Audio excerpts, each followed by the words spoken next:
உண்மை சம்பவம். இன்னைக்கு நான் உங்ககிட்ட ஒரு ரியலா நடந்த ஒரு கோஸ்ட் ஸ்டோரி பத்தி தான் ஷேர் பண்ண வந்திருக்கேன். இந்த கோஸ்ட் ஸ்டோரி யாருக்கு நடந்துச்சு பார்த்தீங்கன்னா, ஜாக்சனுக்கு நடந்துச்சு. ஸோ அவர் தான் சொல்லியிருந்திருக்காரு இந்த கதைய. ஸோ வீடியோக்குள்ள போற முன்னுக்கு யாரெல்லாம் என் சேனல் சப்ஸ்கிரைப் பண்ணாம இருக்கீங்க, மறக்காம சப்ஸ்கிரைப் பண்ண தட்டி விட்டுடுங்க. அப்பதான் நான் மேலும் மேலும் போற வீடியோஸ் உங்க நோட்டிஃபிகேஷன்ல வந்து சேரும். ஸோ வாங்க நம்ம பயந்துகிட்டே கோஸ்ட் ஸ்டோரியை கேட்போம். ஜாக்சன் வந்து டிராவல் ஏஜென்ட்ல வந்து ஒரு டிரைவரா வேலை செஞ்சுட்டு இருக்காரு. எப்பெல்லாம் ஆர்டர் இருக்கோ அப்பெல்லாம் போயிட்டு பிக்கப் பண்ணிட்டு வந்துட்டு இருப்பாரு. ஸோ ஒரு நாள் என்ன ஆகுதுன்னா, அவருக்கு வந்து அந்த டிரைவ் பண்றதுக்கு வந்து வேலை இல்ல. ஸோ அதனால அவர் என்ன பண்றாருன்னா, வீட்டிலே இருந்துடுறாரு. ஸோ வீட்டில இருந்தானே அப்புறம் கொஞ்ச நேரம் சென்று என்ன ஆகுதுன்னா, அவரோட பாஸ் வந்து கால் பண்றாரு ஃபோன்ல. ஸோ கால் பண்ணான்னா, அப்ப உடனே அவர் சொல்றாரு, இந்த மாதிரி ஒரு பிக்கப் ட்ராப் வந்திருக்குது. எங்க மதுரையில. ஸோ நீ இப்ப சீக்கிரம் கிளம்பி வா. நீ போய் விட்டுட்டு வா அப்படின்னு சொல்லி சொல்றாங்க. இந்த ஜாக்சன் வந்து அப்பதான் புதுசா கல்யாணம் பண்ணியிருக்காரு. ஸோ போயிட்டு வரதுன்னா எப்படி இருந்தாலும் நைட் ஆயிருமே. அப்போ வைஃப் வீட்ல தனியா இருப்பாங்களே அப்படின்னு யோசிக்கிறாரு. இருந்தாலும் பாஸோட பேச்ச மீற முடியாததுனால, சரி பாஸ் அப்படின்னு சொல்லிட்டு அவரு அவங்க ஆஃபீஸ்க்கு கிளம்பி போய்க்கிட்டு இருக்காரு. ஜாக்சன் போய்க்கிட்டே இருக்கிற டைம்ல அவர் என்ன பண்றாருன்னா, அவங்க பாஸுக்கு கால் பண்ணி கேட்கிறாரு. ஸோ எங்க போய் பிக்கப் பண்ணணும் அவங்கள அப்படின்னு சொல்லி கேட்ட உடனே, அப்போ உடனே பாஸ் அங்கேருந்து சொல்றாரு, இந்த மாதிரி ஒரு ஹாஸ்பிட்டல்லேருந்து அவங்கள பிக்கப் பண்ணணும். ஒரு டெலிவரி ஆன பிள்ளை. ஸோ அவங்கள கூட்டிக்கிட்டு மதுரையில போய் விடணும். அப்படின்னு சொல்லி சொல்றாரு. எனக்கு ரொம்ப வேண்டியப்பட்டவங்க. எவ்வளோ நேரம் ஆனாலும் பரவால்ல. நீ அவங்கள பத்திரமா விட்டுட்டு சேஃபா திரும்பி வந்துடு அப்படின்னு சொல்லிட்டு அவர் ஃபோன கட் பண்றாரு. ஸோ ஜாக்சனும் அங்க போயிட்டு ஹாஸ்பிட்டல்ல போயிட்டு பிக்கப் பண்றாரு. ஸோ அந்த கார்ல யார் ஏறுனான்னு பார்த்தீங்கன்னா, ஒரு வயசானவரு, அப்புறம் அந்த பேபி பொறந்தவங்க, ஒரு கைக்குழந்தை, அப்புறம் அந்த வைஃப் அவங்க பெண் இருக்காங்களா, அவங்களோட ஹஸ்பண்ட். ஸோ இவங்க தான் அந்த கார்ல ஏறியிருக்காங்க. ஸோ இவங்க போயிட்டே இருக்கும்போது, அந்த அந்த ஹஸ்பண்ட் என்ன சொல்றாருன்னா, இந்த மாதிரி கார கொஞ்சம் மெதுவா போங்க. ஏன்னா குழந்தை இருக்கு, பச்சை உடம்புக்காரங்க. அதனால கொஞ்சம் ஸ்லோவா போங்கன்னு சொன்னாங்க. நம்ம ஜாக்சன் வந்து ஒரு 40, 45 இதுக்குள்ளேயே தான் ரொம்ப ஸ்லோவா மதுரைய நோக்கி போய்க்கிட்டு இருக்காரு.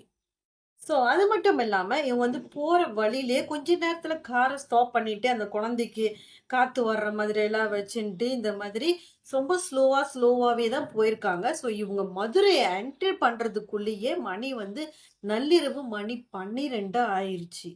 ஜாக்சன் வந்து மனசுல வந்து நெனச்சுட்டே போறாரு. ஓகே மதுரைக்குள்ள பூந்துட்டோம். கொஞ்ச நேரத்துல உங்கள எறக்கி விட்டுட்டு நம்ம சீக்கிரமா வீட்டுக்கு போயிடலாம். ஏன்னா வைஃப் வேற தனியா இருப்பா. அப்படின்னு நெனச்சுக்கிட்டு இருக்காரு. ஸோ அந்த டைம்ல அவங்க என்ன சொல்றாங்கன்னா, மதுரை முடிஞ்சதுக்கு அப்புறமா ராமேஸ்வரத்த நோக்கி போங்க அப்படின்னு சொல்லி சொன்னோனே, இவருக்கு சரியான கோவம் வந்துருச்சு. இருந்தாலுமே அந்த கோவத்த வெளியில காட்டாம, ஏன்னா பாஸ் தான் அப்படி சொல்லியிருக்காரு. ஸோ அதனால கோவப்படாம அப்படியே அவங்க சொன்ன வழியில அவரு போய்க்கிட்டு இருக்காரு. அந்த மதுரைக்குள்ள பூந்து ஒரு 20, 25 கிலோமீட்டர் தாண்டுனதுக்கு அப்புறமா, இன்னமும் இடம் வராம இருக்கிறதுனால, இவரு வந்து கொஞ்சம் காண்டாவே போய்க்கிட்டு இருக்காரு. ஆனா வாய தொறந்து எதுவுமே கேட்கல.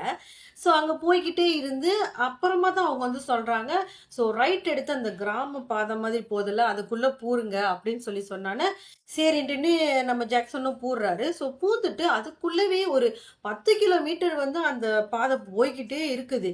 ஸோ இவரும் கடுப்பாயிட்டு, இனிமேலும் வாய் மூடிட்டு இருக்க முடியாதுன்ட்டுன்னு, அப்படியே லைட்டா கேட்க ஆரம்பிச்சுட்டாரு.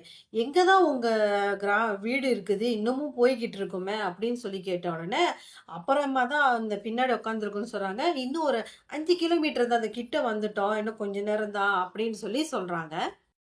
அதுக்கப்புறம் என்ன ஆகுதுன்னா, கொஞ்சம் தூரம் போய்க்கிட்டு இருக்காங்க. ஸோ போயிட்டு இருக்கிற அந்த டைம்ல வந்து ஒரு 3 வே மாதிரி போது. இங்க ரைட்டு, லெஃப்ட்டு, ஸ்ட்ரெய்ட்டுன்னு 3 வே போது. அதுல வந்து ஒரு பெரிய லைட் ஒண்ணு மின்னுக்கு வச்சிருக்காங்க.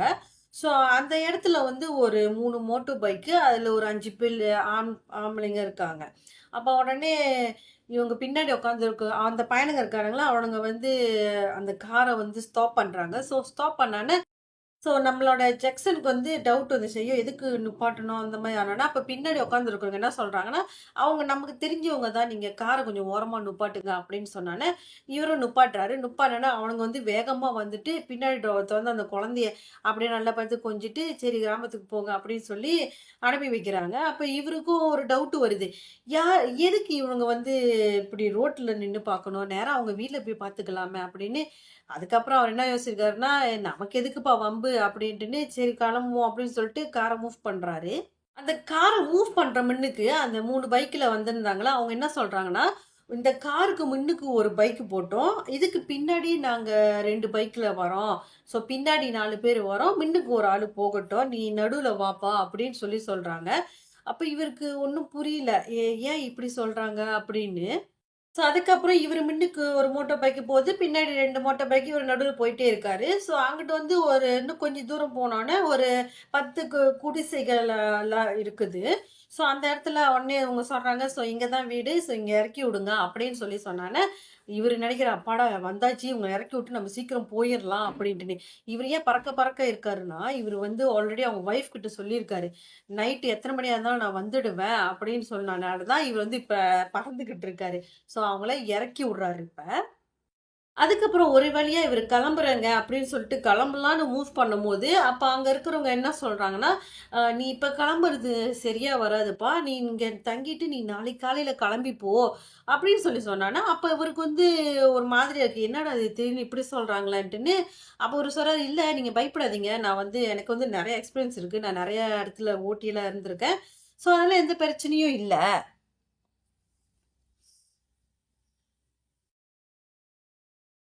வீடியோ ரெக்கார்ட் பண்றேனா இல்லையான்னு பார்த்தேன். அதான் இப்படி கிட்ட வந்துட்டு பார்த்துட்டு போறேன்.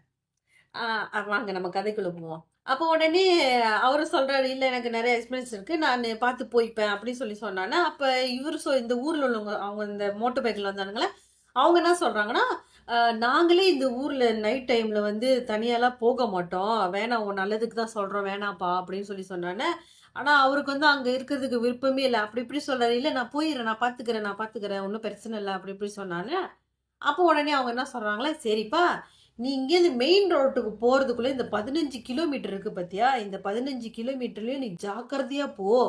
சப்போஸ் உன்னை யாராவது கூப்பிடுற மாதிரி இருந்தா நீ திரும்பி பார்க்காத. இல்ல உன் முன்னுக்கு உன் கார நுப்பாட்டுற மாதிரி இருந்தா எதையுமே நீ நுப்பாட்டாத. உன் பாட்டுக்கு நீ போயிட்டே இரு. திரும்பி பார்க்காத. இந்த 15 கிலோமீட்டரும்" அப்படின்னு சொன்னானே, உடனே இவரு என்ன நினைக்கிறாருன்னா, "ஏன் இப்படி நம்மள பீதிய கிளப்புறாங்க? அப்படி என்னவா இருக்கும்?" அப்படின்ட்டுன்னு ஏதோ திருட்டு பயல் தான் வந்துருவானுங்களோ அப்படின்ட்டுன்னு, "இல்ல பரவால்ல நான் பார்த்துக்கிறேன்" அப்படின்னு சொல்லிட்டு, இவரு கார மூவ் பண்ண ஆரம்பிச்சிருக்காரு. இவர் கார மூவ் பண்ணி போய்க்கிட்டே இருக்காரு. மூவ் பண்ணி ஒரு 3 கிலோமீட்டர்ஸ் தான் இருக்கும். ஸோ அந்த 3 கிலோமீட்டர்ஸ்ல இவருக்கு என்ன நடக்குதுன்னா, இந்த கார் மின்னுக்கு எரியிற அந்த லைட்ல மின்னுக்கு சென்டர்ல வந்து ஏதோ ஒரு கருப்பு உருவம் பெருசா நிக்கிற மாதிரி அவரு பார்த்துருக்காரு. ஸோ பார்த்த உடனே அவருக்கு தெரிஞ்சிருச்சு.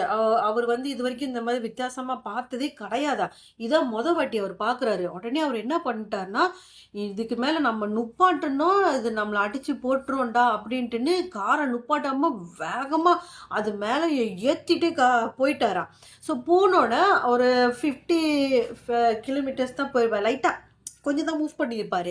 ஸோ மூவ் பண்ணிட்டு அவர் டக்குனு அந்த மின்னுக்கு கண்ணாடி இருக்கும்ல, அதுலேருந்து பார்க்குறாரு. கார் பின்னாடி என்ன ஆச்சு அப்படின்னு சொல்லி பார்க்குறாரு. அந்த உருவம் வந்து எதுவுமே ஆகாம அப்படியே அங்கேயே நின்னுட்டு இருக்கு. ஸோ அது அப்படியே அங்கேயே நின்னுட்டு இருக்கிறத இவரு பார்க்கிறத வந்து அது பார்த்துருச்சு. பார்த்த கையோட அது என்ன பண்ணுதுன்னா, இந்த கார நோக்கி அது வேகமா அது ஓடி வருது. இத பார்த்ததுக்கு அப்புறமா நம்ம ஜாக்சன் என்ன பண்ணாருன்னா, கார லெஃப்ட், ரைட் எங்கேயுமே பார்க்காம ரொம்ப ஸ்பீடா அழுத்திக்கிட்டு போறாரு. ஒரு 4 கிலோமீட்டருக்கு அந்த உருவம் இவர பின்னாடி தொரட்டிக்கிட்டே வந்துட்டு இருந்திருக்கு. அதுக்கப்புறம் இவரு பின்னாடி வருதா இல்லையா சொல்லி பார்ப்போம்ன்னு சொல்லி அந்த கண்ணாடில அவரு பார்க்குறாரு. ஆனா அந்த உருவம் வந்து அங்க இல்ல. இவரு டக்குன்னு லெஃப்ட்ல திரும்பி பார்க்குறாரு. அங்க வந்து ஒரு மாரியம்மன் கோவில் இருக்குது. ஸோ அந்த கோவில் இருந்த காரணத்தினால அந்த உருவம் அந்த இடத்துல இல்லாம அப்படியே மறைஞ்சிருக்குது. அதுக்கப்புறமா என்ன ஸ்பீடா வந்தாருன்னு தெரியல. அவ்வளோ ஸ்பீடா வந்ததுக்கு அப்புறமா அந்த மதுரை மெயின் ரோட்டுக்கு அவர் வந்துட்டாரு. ஸோ வந்தானா அங்க ஒரு கடை இருந்திருக்கு. அங்க போய் டீ குடிச்சிட்டு கொஞ்ச நேரம் ரிலாக்ஸ் பண்ணுவோன்ட்டுன்னு, அவரு டீ குடிச்சிட்டே யோசிச்சுட்டு இருக்காரு. என்னடா நமக்கு இப்படி ஒரு சம்பவம் நடந்திருக்கே! அப்படின்னு சொல்லி யோசிச்சுக்கிட்டு இருக்காரு அவரு.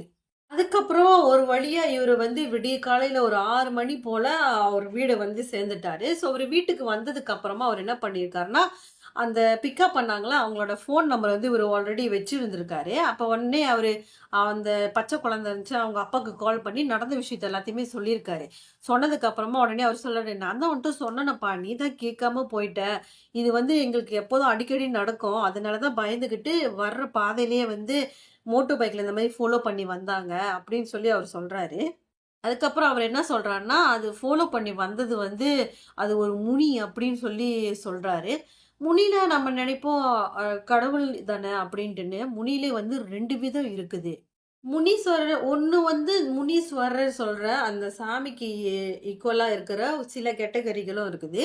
இன்னொன்னு என்னன்னா, துஷ்ட ஆத்மாக்கள் மாதிரியும் இருக்குது. அது எப்படின்னா, ஒருத்தர கண்ணு வச்சுடுச்சுன்னா, அவங்கள பழி வாங்காம, கொலை பண்ணாம உடாது அப்படின்னு சொல்லுவாங்க. ஒண்ண வந்து தொடர்ந்து வந்தது. இந்த துஷ்ட ஆத்மால ஒண்ணு தான் தொடர்ந்து வந்திருக்குது. அதுவும் நல்ல வேளை அங்க கோவில் இருந்ததுனால, அது உன்ன அதே இடத்துல ஸ்டாப் பண்ணிட்டு, அப்படியே விட்டுட்டு போயிருச்சு. அப்படின்னு சொல்லி அந்த பச்சை குழந்தையோட அப்பா வந்து சொல்லியிருக்காரு இவருகிட்ட. இந்த ஜாக்சன் வந்து இன்னமும் டிரைவரா தான் இருக்காரு. ஸோ இவர் வந்து என்ன சொல்லியிருக்காருன்னா, இந்த 2008ல நடந்த இந்த சம்பவத்த என்னால வாழ்க்கையில மறக்கவே முடியாது. இதுக்கு முன்னுக்கும் எனக்கு இந்த மாரி நடந்ததில்ல. இதுக்கு பின்னாடியும் இதுவரைக்கும் எதுவுமே நடந்ததில்ல. அத பத்தி நெனச்சாலே எனக்கு கொலலாம் நடுங்குதுப்பா. அவ்வளோ ஒரு பயமா இருக்கு. அப்படின்னு சொல்லி அவரு ஷேர் பண்ணியிருக்காரு. இந்த சம்பவத்த பத்தி நீங்க என்ன நினைக்கிறீங்கன்ட்டுன்னு மறக்காம கீழ கமெண்ட் பண்ணிருங்க.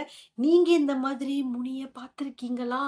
அப்போ பார்த்திருந்தீங்கன்னா, மறக்காம என்னோட Instagram லிங்க் கீழ குடுக்குறேன். அங்க போயிட்டு நீங்க ஃபாலோ பண்ணி வாய்ஸ் நோட்டா எனக்கு ஷேர் பண்ணுங்க. அந்த விஷயத்த நான் மக்கள்கிட்ட கொண்டு போய் சேர்க்கிறேன். அடுத்த வீடியோல உங்கள சந்திக்கிறேன். அது வரைக்கும் பாய்.